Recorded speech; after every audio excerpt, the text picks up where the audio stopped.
Do you know that before most children can speak, they can recognize McDonald's? Now, why is the fast food industry so successful? People say because it's fast, cheap, and most importantly, it tastes good. Now we're just taking a tour of a typical school neighborhood to see just how much fast food restaurants play a role in our lives. Why do people constantly return to fast food restaurants? It is partly because of its great taste. However, the creation of the wonderful taste of McDonald's and other fast food restaurants may not be as simple as you think.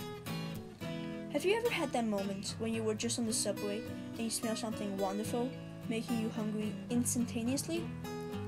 Indeed, much of our perception of flavor depends on the smell of foods. That's why fast food restaurants very much depend on the additions of natural and artificial flavors to make their food enticing to their customers.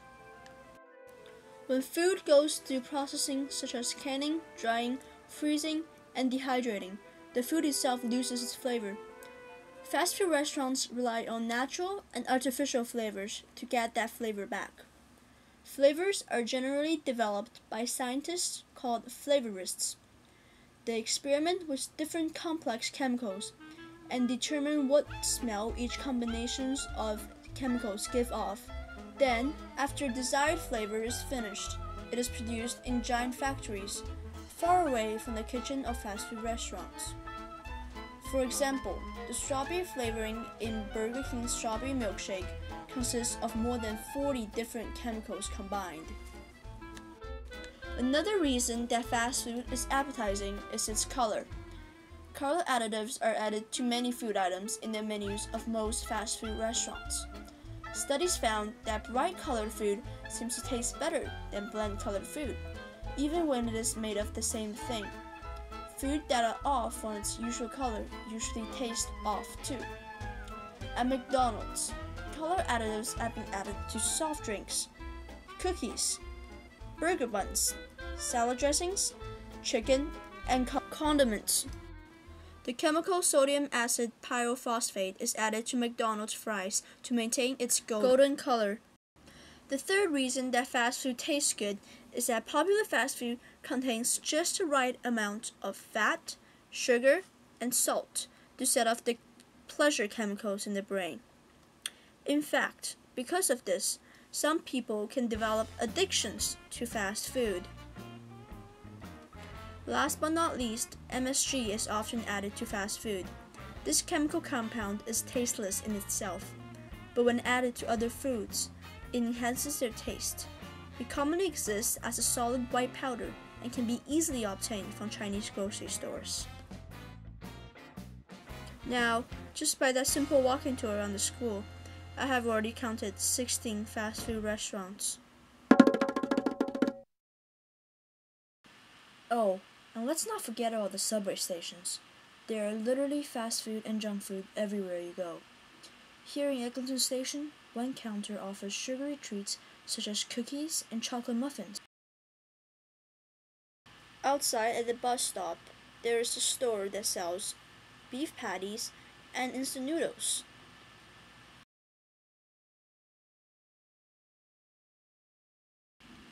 There is also a pizza place.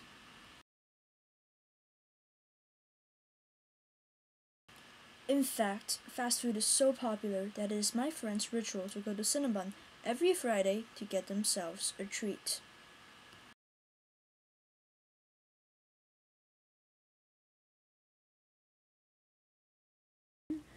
As I said before, it is often a fast food restaurant's strategy to catch you by the smell. It is the same here at Cinnabon. Whenever I walk through here, the smell of sugar and butter always makes me drool.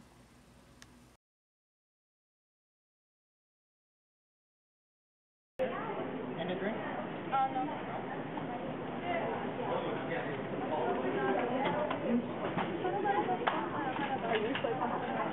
I haven't had one in 2 weeks.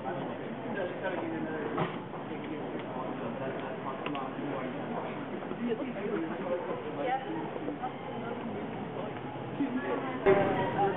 Take like 9 seconds. Here we have it, a cinnamon bun ready to eat. This is so bad. That's a new cheese. Oh, it's a new cheese. while the cinnamon bun looks and smells great, it is detrimental to your health because of its nutritional content. According to the cinnamon bun website, the cinnamon bun that they are eating contains a whopping 880 calories, and that it was not taking consideration of the extra icing that they asked for. There are also 36 grams of fat and 59 grams of sugar. Based on my friend's sizes, the daily recommended value of the calories will be 1500 and the amount of sugar will be 40 grams per day. Since each person ate half of the cinnamon bun, this means that each person consumed 440 calories and 30 grams of sugar. That is around 1/3 of the calories and 3/4 of the sugar recommended for the entire day, just in one cinnamon bun. Eating fast food, especially when the food contains a lot of sugar, like the cinnamon bun here, can result in high insulin levels, which links to the rise of type 2 diabetes. In fact, more than 600,000 new cases of diabetes are diagnosed each year. Also, the 15 grams of saturated fat here will clog up your arteries, as they are solid at room temperature and has a higher melting point than the usual fat.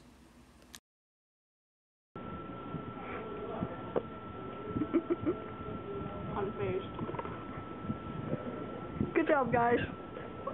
Our swimmers have finished their cinnamon bun.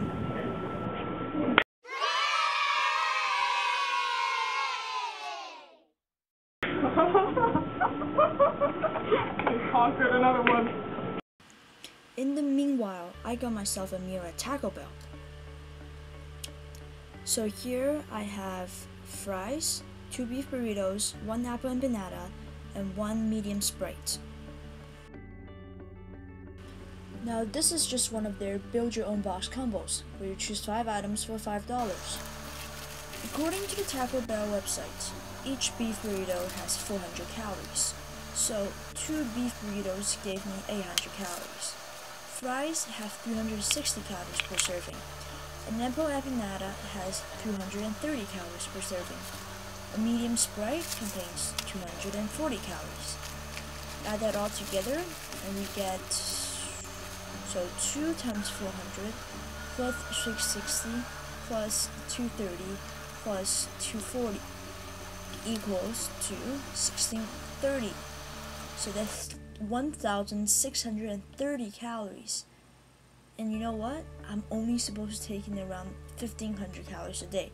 And this one meal exceeded the values I'm supposed to take in for an entire day. To burn off all of that calories, I would have to walk for 15 miles.